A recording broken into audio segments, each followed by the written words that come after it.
지난 한 주일도 건강하게 보내셨습니까? 여러분의 건강을 책임집니다. TV닥터 인사이드의 곽동원입니다. 대한민국의 문화가 세계를 휩쓸고 있습니다. 문화뿐만 아니라 대한민국의 위암 치료 성적도 세계 1위라고 자신 있게 말씀을 드린 적이 있습니다. 괜히 1위를 하는 게 아니겠죠? 대한민국의 의료진들과 그리고 환자분들은 그동안 어떤 노력들을 하고 계셨을까요? 오늘 자세하게 알아봅니다.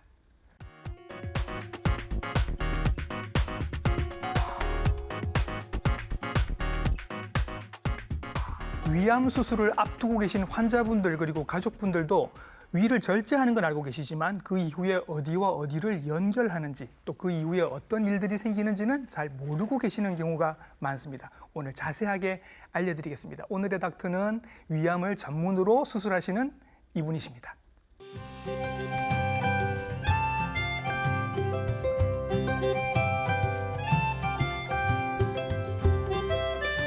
스튜디오에 모셨습니다. 위장관외과 전문의 황순휘 선생님이십니다. 선생님 안녕하십니까? 반갑습니다. 네. 양산 부산대학교 병원 외과 전문의 황순휘입니다. 네, 선생님께서는 위암 수술을 굉장히 많이 하고 계신 걸로 저희들이 소문을 들었습니다. 예, 오늘 위암에 대해서 수술에 대해서 특히 얘기를 많이 해볼 텐데 일단 위의 구조부터 저희들이 좀 알고 있어야 설명이 될 것 같습니다. 네. 위는 복부의 좌상복부에 위치하고 있습니다. 네. 주로 소화 기능을 담당을 하고 있는데 이외에 내분비 기능도 같이 담당을 하고 있습니다. 위의 구조를 일단 한번 보시면 위는 뭐 학술적으로는 7부분, 8부분 이렇게 나눌 수도 있지만 시청자분들께서 이렇게 이해하기 편하시기에는 그냥 윗부분, 중간, 아래 이렇게 알고 계시면 될 것 같고 네. 또 중요한 부분 중에 하나가 이제 위쪽 아래쪽에 있는 그 관략근이라는 부분입니다. 조임 근육인데 예. 하부식도 관략근과 네. 유문 관략근이라는 것이 있습니다. 예. 우리가 음식을 먹는다고 한번 상상을 한번 해보죠. 우리가 음식을 먹게 되면 하부식도 관략근을 열어서 음식이 들어오고 네. 음식이 들어오면 유문부에서는 주로 맷돌 역할을 한다고 생각을 하시면 됩니다. 그래서 음식을 잘게 부순 다음에 위체부에서는 이제 소화 효소들이 나와서 이 소화 효소와 음식물을 이제 반죽을 하고 이 어느 정도 소화가 된 음식물들은 위저부라는 데서 이제 창고 역할을 하게 됩니다. 그래서 어느 정도 소화가 되고 나면 유문 관략근이라는 것을 열어서 음식물을 이렇게 내려보내는 역할을 하게 되죠. 예. 맷돌 역할, 뭐 창고 역할 이런 말씀해 주셨습니다. 이런 역할들을 이제 그 위가 없으면 못하게 되는 거잖아요, 선생님. 그래서 환자분들이 주로 많이 물어보시는 질문, 위가 없어도 살 수 있나요? 위가 없어도 살 수 있는 것이 우리가 수술을 하고 나서 식사가 내려갈 수 있도록 기를 다시 만들어주게 되고요. 그 다음에 소화 기능이 많이 약해지기 때문에 소화 기능을 대신할 수 있도록 환자분들께서 생활 습관 교정이 필요하게 됩니다. 네. 그 생활 습관 교정이라는 것은 음식물을 잘 씹어서 예. 유문부에서 하던 맷돌 역할을 이제 대신 하셔야 되는 거고. 그 이후에 이제 침이랑 이렇게 골고루 섞어서 내려보낸 다음에 예. 또 중요한 것이 너무 과식하지 않고 천천히 먹는 생활 습관들이 중요하게 됩니다. 위암이요, 선생님.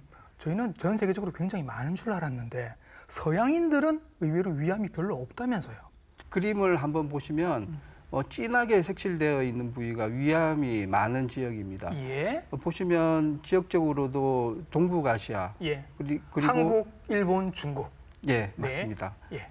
주로 많이 분포를 하고 있고 그 이유는 음식과 식생활 습관인데 예. 첫 번째가 짠 음식, 염장 음식 섭취입니다. 그렇죠.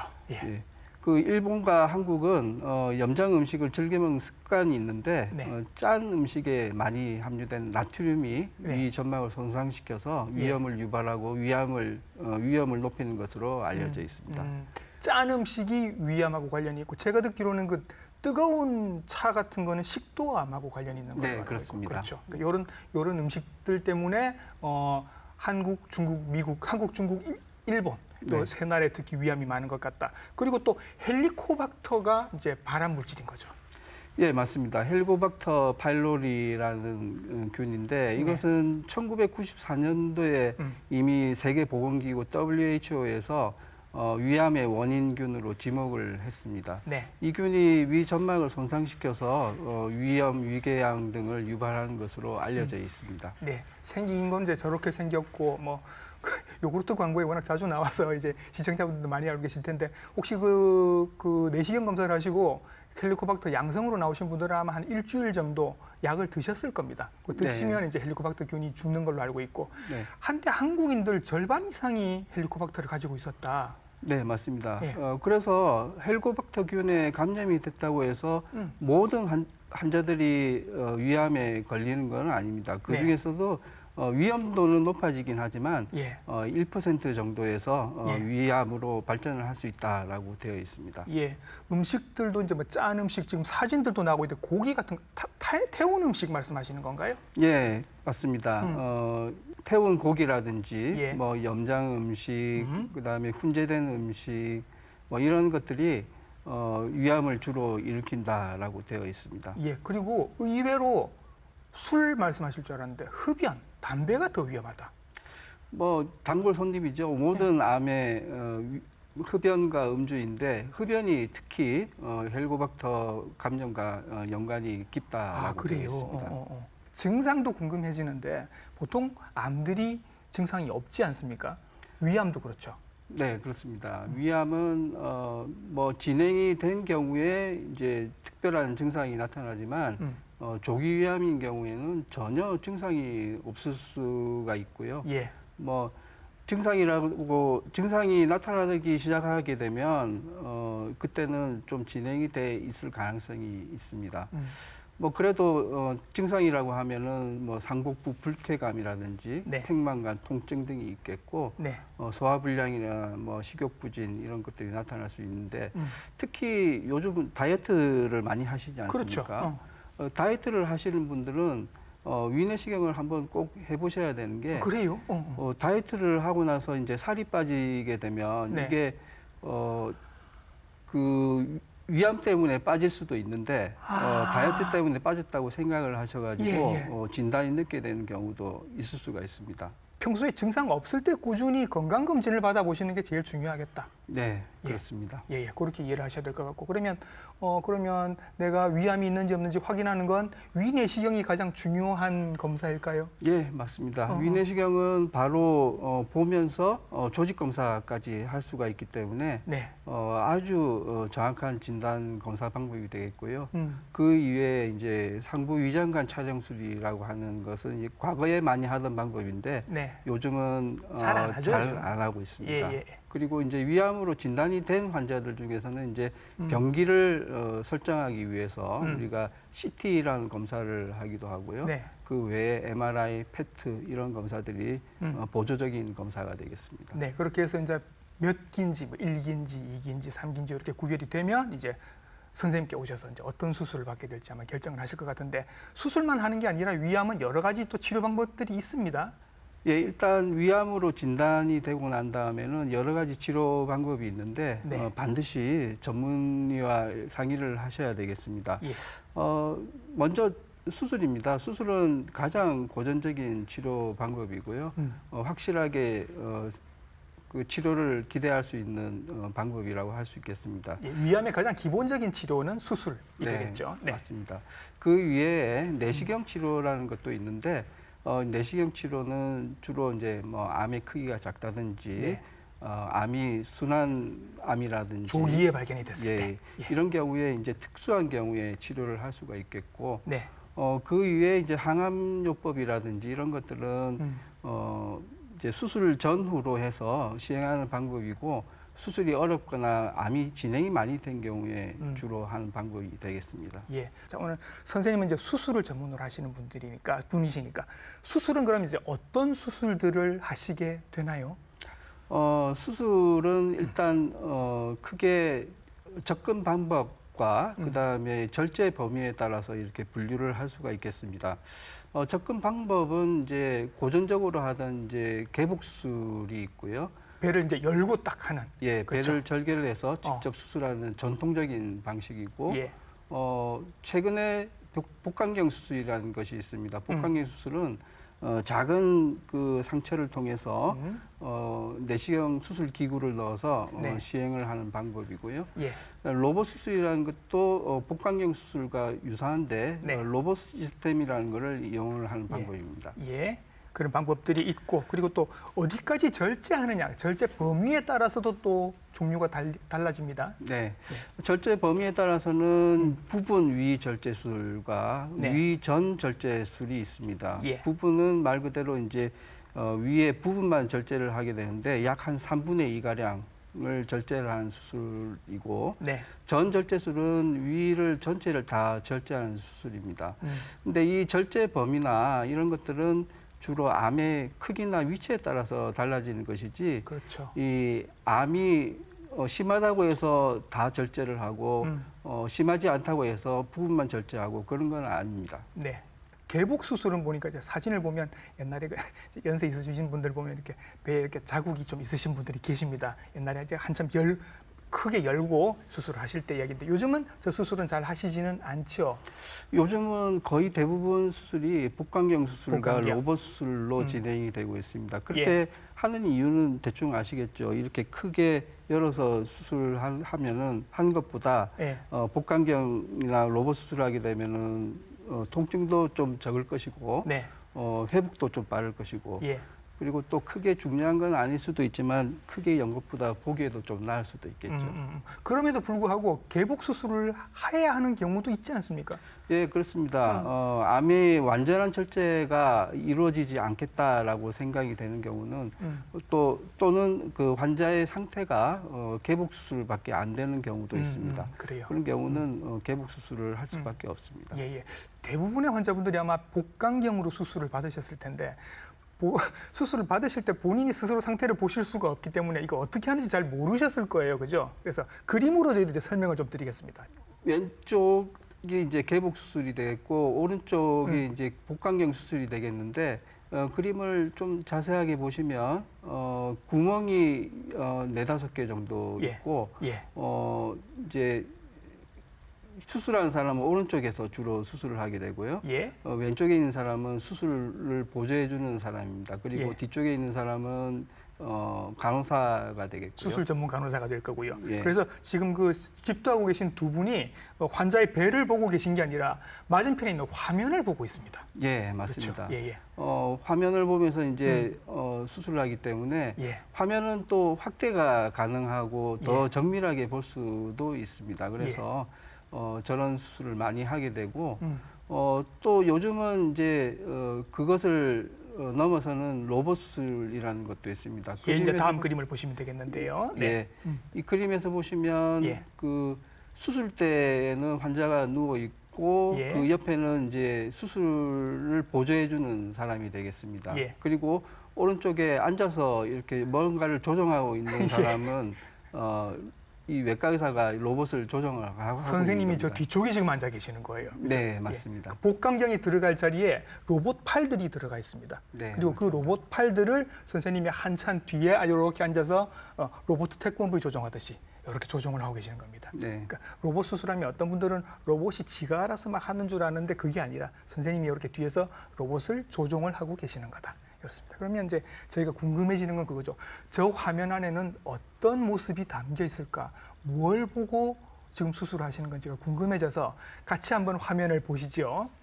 이 수술은 이제 복강경 수술입니다. 네. 긴 젓가락 같은 수술 기구를 넣어서 네. 들고 자르고 하고 있는데 예. 요 수술은 한 1990년대 중반부터 네. 시작이 됐고요. 요즘은 대부분 병원에서 위암이다라고 하면은 시행을 거의 다 하고 있습니다. 예.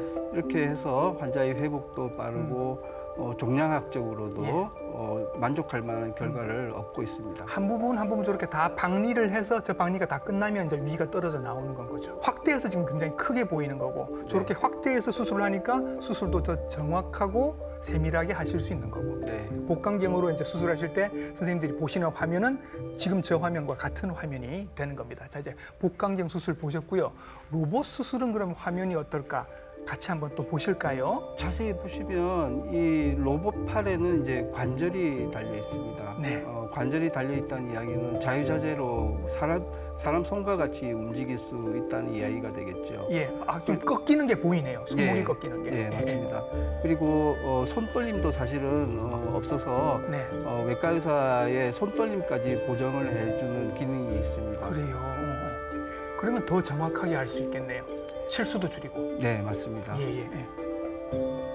이렇게 이제 수술을 계속 하시는 겁니다. 아마 잘 모르시는 분들은 보시면 복강경이나 비슷하다고 보실 수 있겠는데 네, 선생님이 보시기에는 굉장히 편한. 예. 예. 뭐 수술하는 사람도 편하고요. 예. 수술하는 사람이 편하면은 그만큼 결과도 좋을 수도 있다고 생각을 합니다. 예. 이렇게 해서 이제 수술 두 가지 방법을 알아봤는데 저희가 알기로는 그 복강경 수술은 건강보험 적용이 되고 로봇 수술은 건강보험 적용이 안 돼서 비용 차이가 조금 나는 걸로 알고 있습니다. 맞나요? 네, 맞습니다. 로봇 수술은 비급여 수술이기 때문에 네. 건강보험 적용이 되지 않아서 음. 좀 비용적으로 좀 고비용인 면이 있지만 그래도 요즘은 그 비용을 떠나서 로봇 수술들을 많이 선택을 하십니다. 자, 저렇게 복강경을 써서 혹은 로봇을 써서 이렇게 위를 절단을 했습니다. 그러면 절단을 하고 남는 부분들 둘을 연결을 시켜줘야 되겠죠. 네, 예. 맞습니다.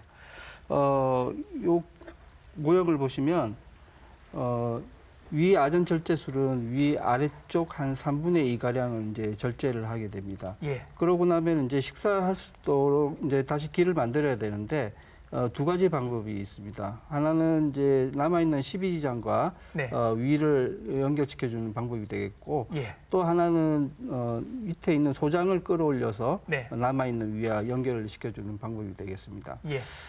위 전 절제술 같은 경우에는 하부 식도와 위 전체를 다 절제를 하기 때문에 그 중간에 대체할 수 있는 부분은 이제 소장이 되겠습니다. 소장을 끌어올려서 네. 남아 있는 식도와 연결을 해주게 됩니다. 네. 저희가 이제 그림을 보면서 조금 더 설명을 드리도록 하겠습니다. 이게 위 아전 절제술이 되겠고, 네.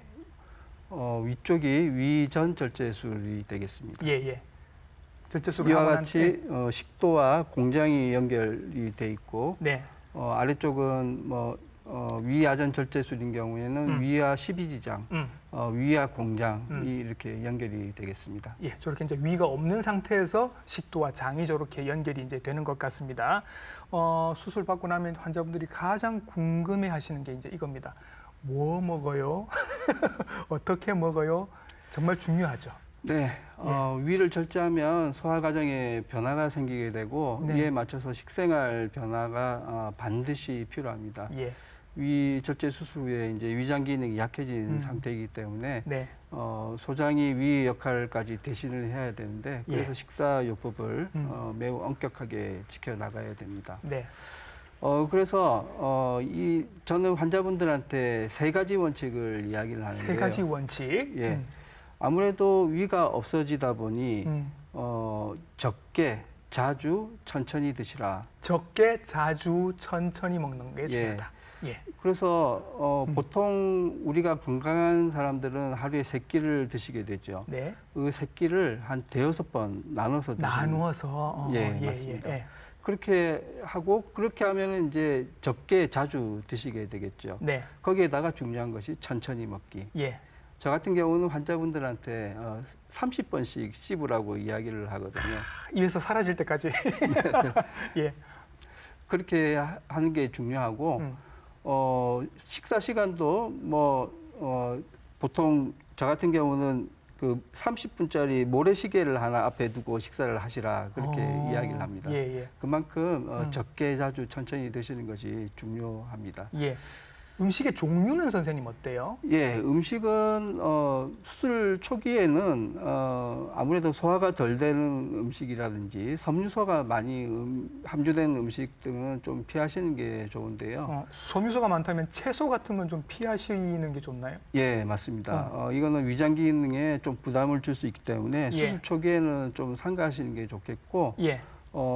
중요한 것이 이제 단순 당질이라고 이야기를 하죠. 우리가 입에 댔을 때 달다라고 바로 느낄 수 있는 예. 이런 음식들, 이런 음식들을 제한을 좀 하셔야 됩니다. 그거는 이제 덤핑 증후군이라는 거를 예방을 하기 위해서 그런 건데 네. 나중에 또 한번 설명을 드리도록 하겠습니다. 예. 물도 조심해서 드셔야 된다고 하던데요.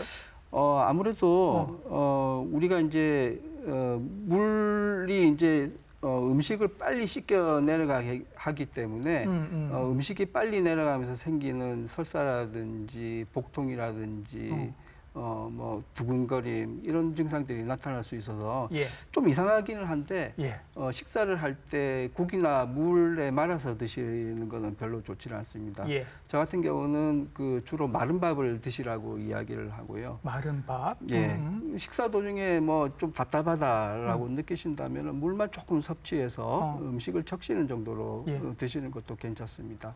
고기는 아예 끊어야 합니까, 선생님? 아닙니다. 고기는 반드시 드셔야 되고요. 반드시 먹어야 돼요. 예, 식사의 요령은 이제 고단백, 약간의 지방이 함유된 음식, 예. 탄수화물을 좀 많이 줄이시고 예. 이렇게 식사를 하시는 것이 아주 좋습니다. 대한민국의 위암 수술이 굉장히 치료 성적이 좋다고 하는데 치료 성적이 좋으려면 수술 당시도 잘 하셔야 되는데 그 이후에 합병증이 생기지 않는 게 중요하니까 이 합병증이 또 초기에 생기는 합병증이 있고 이후에 생기는 합병증이 있더라고요. 초기에는 어떤 합병증들이 생기는 거예요? 예, 주로 초기에 생기는 합병증은 그 장과 장을 연결을 시켜 놓게 되는데 네. 그 부위에 문합이 잘 안 된다든지 연결이 잘 안 된다. 네. 또는 복부 안쪽에 이제 감염이 생긴다든지 네. 뭐 출혈이 생긴다든지 하는 것들은 수술 후 보통 일주일에서 열흘 안에 보통 생기게 되고 네. 이런 합병증은 좀 심각한 합병증일 수 있기 때문에 네. 반드시 전문의와 상의를 해서 치료를 해야 됩니다. 천천히 나타나는 후기 합병증이 또 있죠. 네, 후기 합병증인데요. 요거는 보통 수술 후 3개월 이후에 이제 서서히 생길 수가 있는데 네. 첫 번째가 이제 덤핑 증후군이라는 것이고 예. 이거는 이제 위 내용물이 소화장으로 이렇게 빨리 내려가서 생기는 증상들이 있습니다. 네. 그 외에 빈혈이라든지 영양 결핍이라든지 이런 네. 것들이 생길 수가 있겠습니다. 예. 이런 그 후기 합병증들은 선생님 3개월 이후라고 말씀하셨습니다. 3개월 이후부터 그럼 뭐 30년 동안 생기는 거예요? 어때요? 그 관리를 잘 하시지 않게 되면 예.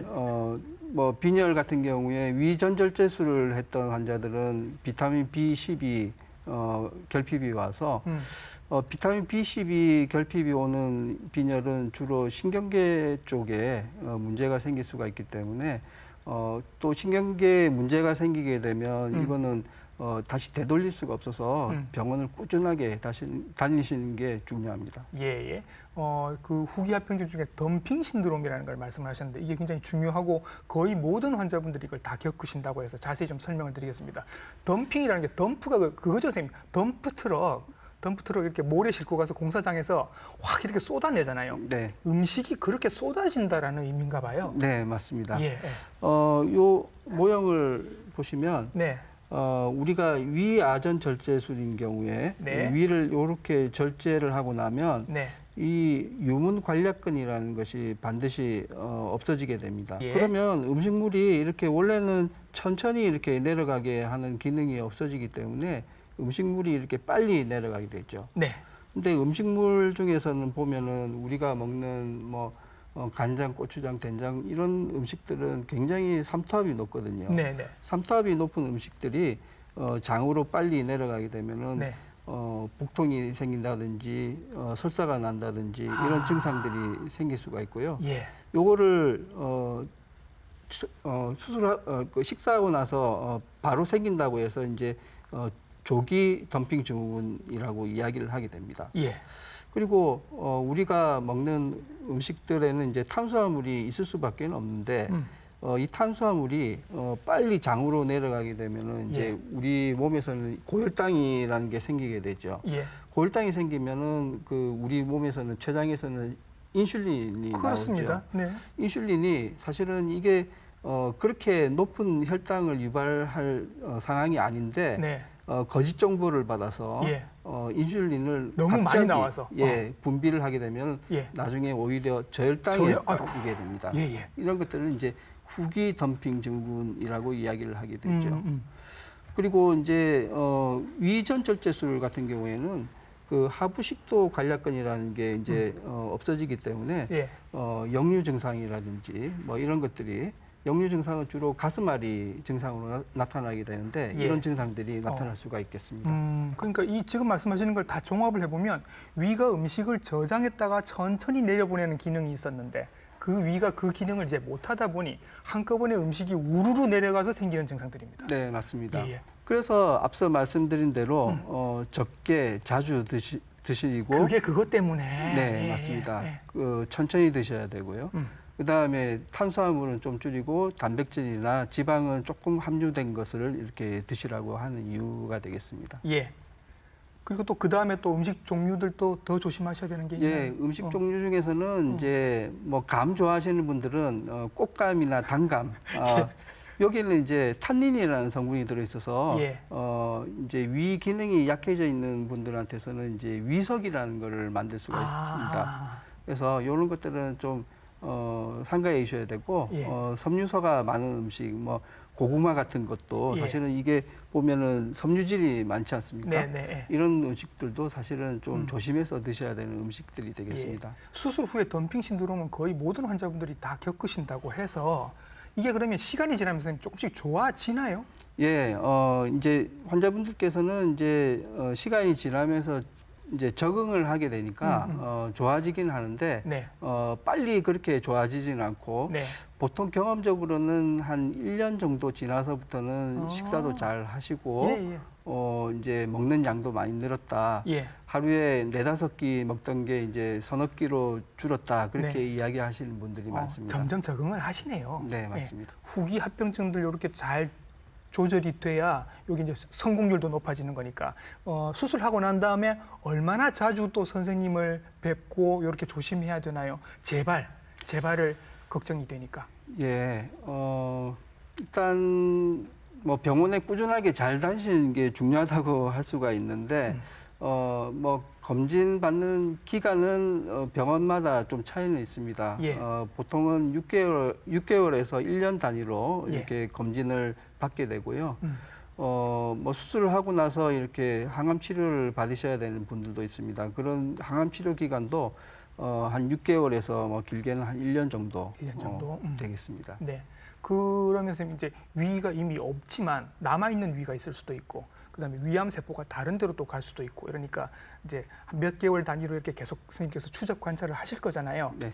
몇 년 정도 지나면 난 이제 위암은 이제 걱정 안 해도 된다. 이런 상태가 어느 정도 걸릴까요? 예, 우리가 이제 암 수술을 하고 나서 네. 위암 같은 경우는 5년 생존율을 이야기를 합니다. 예. 이 5년 생존율이라는 게 5년이 지나고 나면은 5년이 지나서 암이 없다라고 이렇게 판정을 받게 되면 그 암을 졸업한 거라고 볼 수가 있습니다. 5년이면 됩니까? 예. 그런데 이제 위암 같은 경우는 보통 3년이 지나서 네. 재발하는 경우는 좀 많이 떨어집니다. 예. 그래서 첫 3년이 중요하고요. 예. 그 마지막 2년도 중요하긴 하지만 네. 5년까지 예. 재발이 없다라고 하면은 네. 완치 판정을 내릴 수가 있겠습니다. 3년 정도만 좀 부지런히 선생님 찾아오시면 그다음부터는 안심을 하셔도 될 것 같은 느낌이 듭니다. 제가 처음 오프닝에서 우리나라의 위암 치료 성적이 세계 1위라고 제가 수술을 한 것도 아닌데 막 자랑을 했었습니다, 선생님. 요거를 선생님 입으로 직접 자랑하시는 걸 좀 듣고 싶네요.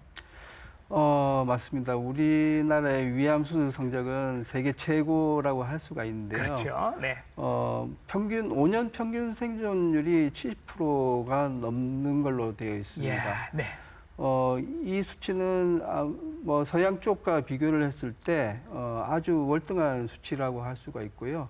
그리고 또 위암 수술이라는 것 자체가 거의 표준화가 돼 있는 수술입니다. 네. 그 이야기는 어느 병원 가도 똑같이 수술을 할 수 네. 있다라고 이렇게 되어 있어서 예.